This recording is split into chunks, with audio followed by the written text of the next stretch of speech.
Hello guys, തിരക്കൊക്കെ കഴിഞ്ഞോ? അടിക്കലും തുടയ്ക്കലും പിന്നെ വാറാമല തട്ടലും എല്ലാം കഴിഞ്ഞോ? സംക്രാന്തി എവിടം വരെ ആയി? അപ്പോൾ സംക്രാന്തിക്ക് ചാട്ടിയും മുട്ടയൊക്കെ കളഞ്ഞ് ശിവോതിയൊക്കെ വെച്ച ശേഷം നമ്മൾ ശിവോതിക്കൽ പലകാരം ഉണ്ടാക്കണം കേട്ടോ.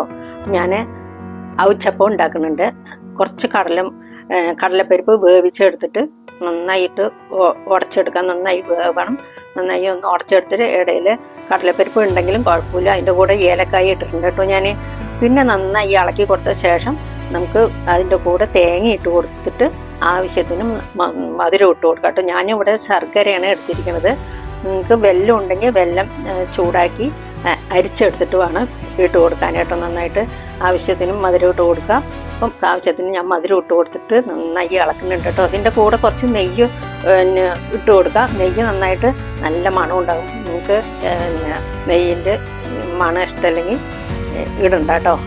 നെയ്യ് ഇട്ടാൽ നല്ലൊരു മണം കിട്ടും, നന്നായിട്ടുണ്ടാകും കേട്ടോ. നന്നായിട്ടൊന്ന് ഇളക്കി കൊടുത്തിട്ട് നമുക്കിത് നല്ല കിണ്ണെന്ന് വിരകി കൊടുത്താൽ നമുക്ക് ഈ ചൂർണ്ണം ഉണ്ടാക്കാൻ വേണ്ടിയിട്ടാണ്. നമുക്ക് ഇതിന് നന്നായി വിരകി കിണ്ണെന്നാക്കിയിട്ട് ഇതൊന്ന് ആറാൻ വെക്കണം കേട്ടോ.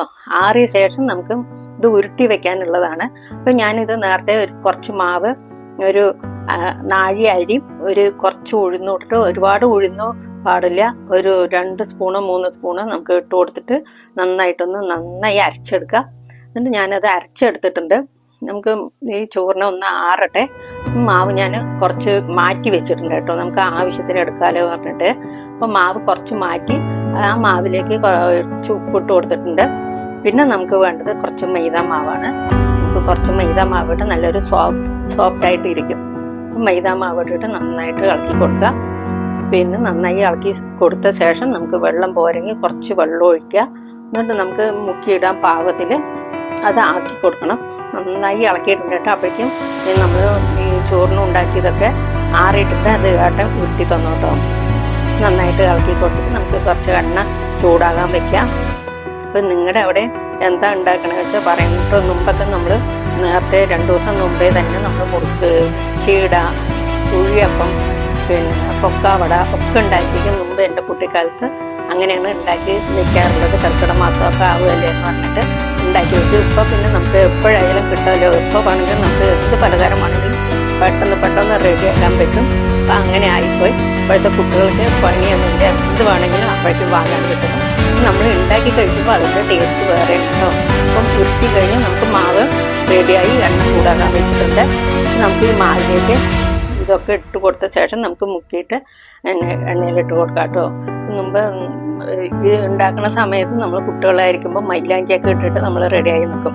4 മണിക്കൊക്കെ അരച്ച് സ്കൂൾ വിട്ട് വന്നൊക്കെ അരക്കലും അതൊക്കെ തേക്കലും ഒക്കെ ആയിരുന്നു. അപ്പോൾ ഇത് കഴിക്കുമ്പോൾ വെളിച്ചെണ്ണയിലൊക്കെ ഉണ്ടാക്കിയിട്ട് ഇത് നമ്മൾ കഴിക്കുന്ന സമയത്ത് ഈ മൈലാഞ്ചി ഇട്ട കൈ ഉണ്ടാവുമല്ലോ. അപ്പോൾ അതിലേക്ക് നമ്മൾ ഈ ചൂട്ടോടെ ഈ അവിച്ചപ്പം തട്ടുമ്പോൾ അതിൻ്റെ ഒരു മണം വേറെ തന്നെ കേട്ടോ. നല്ല ആ മണം ഇപ്പോഴും എനിക്ക് വരുന്നുണ്ട് ഉണ്ടാക്കുമ്പോൾ. അപ്പോൾ അവിച്ചപ്പമൊക്കെ റെഡിയായി. നമുക്ക് മുഴുവനും ഉണ്ടാക്കിയിട്ട് കാണിച്ചു തരാം കേട്ടോ. ഞാനിതെല്ലാം എടുത്ത് മാറ്റുന്നുണ്ട്. മീനക്കുട്ടി മൈലാഞ്ചി ഇട്ടിട്ട് ഇരിക്കുന്നുണ്ട്. ശിവോതിയൊക്കെ വെച്ച് കഴിഞ്ഞു. ശിവോതിയൊക്കെ വെച്ച ശേഷമാണ് ഞാൻ ഉണ്ടാക്കാൻ തുടങ്ങി. ഉണ്ടാക്കിയ ശേഷം മൈലാഞ്ചി ഇടാലോ പറഞ്ഞിട്ടാണ് കേട്ടോ. അപ്പം ഉണ്ടാക്കി. നിങ്ങളുടെ അവിടെ എന്താ ഉണ്ടാക്കി വെച്ചാൽ ഒന്ന് അഭിപ്രായം പറയുക, ലൈക്ക് ചെയ്യുക, കമൻറ്റ് ചെയ്യുക, സബ്സ്ക്രൈബ് ചെയ്യുക, ഷെയർ ചെയ്യുക. ഇനി നമുക്ക് അടുത്ത വീഡിയോയിൽ കാണാം. എല്ലാവർക്കും ബൈ.